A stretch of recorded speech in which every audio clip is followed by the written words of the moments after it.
La communauté scientifique n'est pas croyante, c'est des athées. Oui. Maintenant, tais-toi. En fait, les scientifiques, ils tendent vers l'athéisme tout simplement parce qu'ils sont victimes d'une déformation professionnelle. C'est très facile à comprendre. Je vais vous révéler un secret. Les scientifiques, ils ont un mode de pensée cartésien et matérialiste. Tout au long de leurs études, de leur carrière, de leur vie d'adulte, de leur jeunesse même, ils sont restés dans un certain moule de pensée et de réflexion. Et dans leur métier, donc, ils sont habitués à chercher des causes cartésiennes et matérielles derrière les phénomènes. Si la pomme tombe de l'arbre, c'est pas parce que c'est un fantôme qui l'a poussée, c'est parce qu'il y a l'attraction terrestre. Et s'il y a l'attraction terrestre, c'est parce qu'il y a des ondes gravitationnelles ou des gravitons. Après, ils vont chercher la cause matérielle derrière ces gravitons, et soit ils vont le trouver, soit ils vont rien trouver, et ils vont tomber sur une loi. Ils vont dire voilà, c'est la loi de la nature. Il faut bien comprendre le conditionnement de leur cerveau qui fait que si on leur demande, on demande aux scientifiques, crois-tu en Dieu?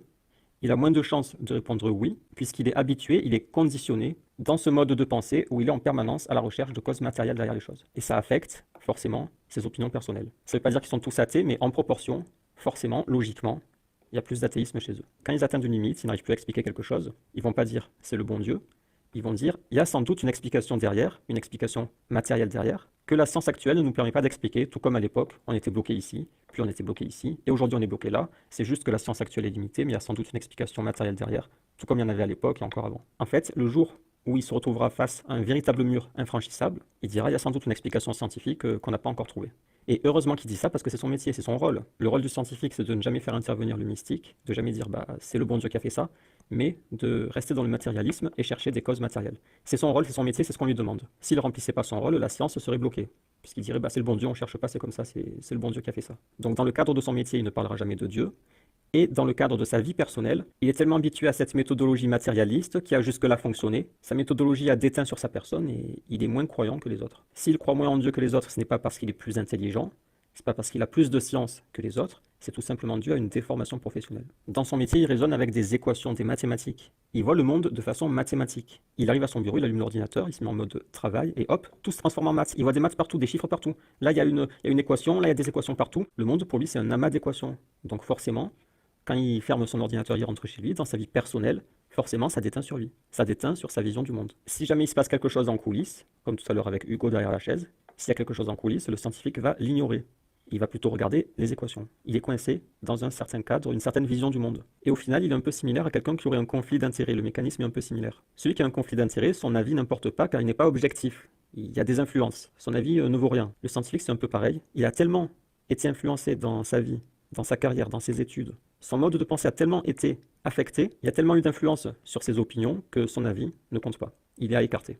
L'argument d'autorité comme quoi, regardez, les scientifiques ne croient pas, donc ils ont peut-être plus raison que le berger ici dans sa montagne qui ne comprend même pas la pomme qui tombe de l'arbre. Cet argument qui consiste à dire c'est des scientifiques donc ils ont plus raison que les autres, il ne tient pas à cause de cette déformation professionnelle qui a trop affecté leur personne. Donc ça c'est un premier biais, la déformation professionnelle, et par-dessus ça vient s'ajouter un autre biais, c'est qu'on a l'impression qu'ils ont forcément raison puisque la preuve, regardez tout ce qu'ils ont produit.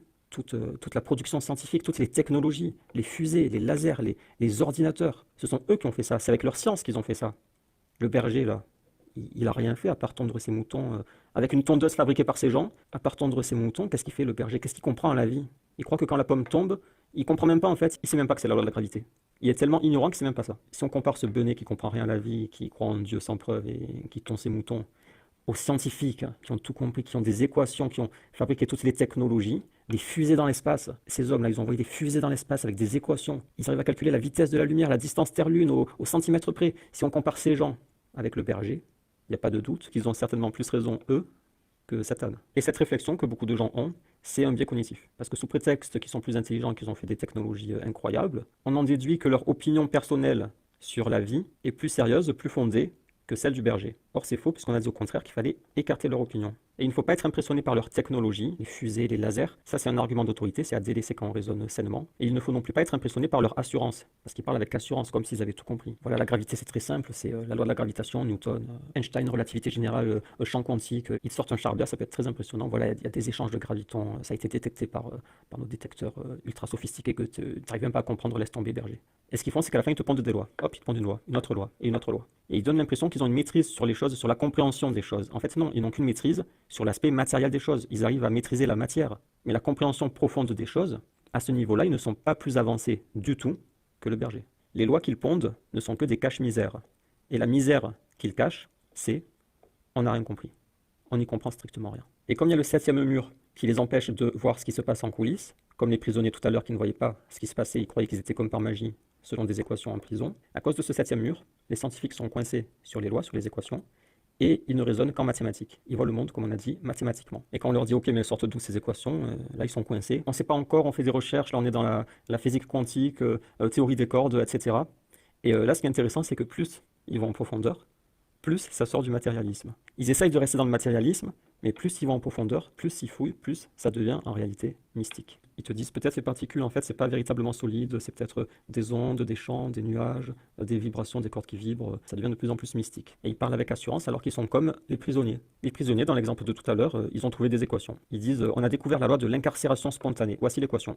Le monde est régi par des lois mathématiques. Et si on leur dit t'es sûr? Ils disent mais voyons, c'est prouvé, c'est scientifiquement prouvé que c'est régi par cette loi. C'est une loi quantique très connue chez les spécialistes. Et donc il y a ces deux biais, le premier dont sont victimes les scientifiques, et le deuxième dont sont victimes les autres. Et ces deux biais deviennent deux facteurs qui plongent l'humanité dans l'athéisme et le matérialisme. Plus la science avance, plus la technologie avance, plus on est impressionné, plus on a tendance à faire confiance à cette méthodologie matérialiste, à croire aux scientifiques qui sont victimes du premier biais et qui disent Dieu n'existe pas. La preuve, le monde est régi par des équations, pas besoin de Dieu. Et plus la science apporte des solutions et des récompenses matérielles aux gens, plus les gens suivent et plus l'humanité est plongée dans l'athéisme et le matérialisme. Et le jour où tu as accepté la réponse du prof qui t'a dit mais voyons, c'est la loi de la gravitation, c'est fort connu, voyons. Le jour où tu as accepté ça comme étant une explication, c'est ce jour-là que ton cerveau a été retourné. Et je viens de te le remettre à l'endroit. Fin de la deuxième séance noire. Donc je répète l'objectif.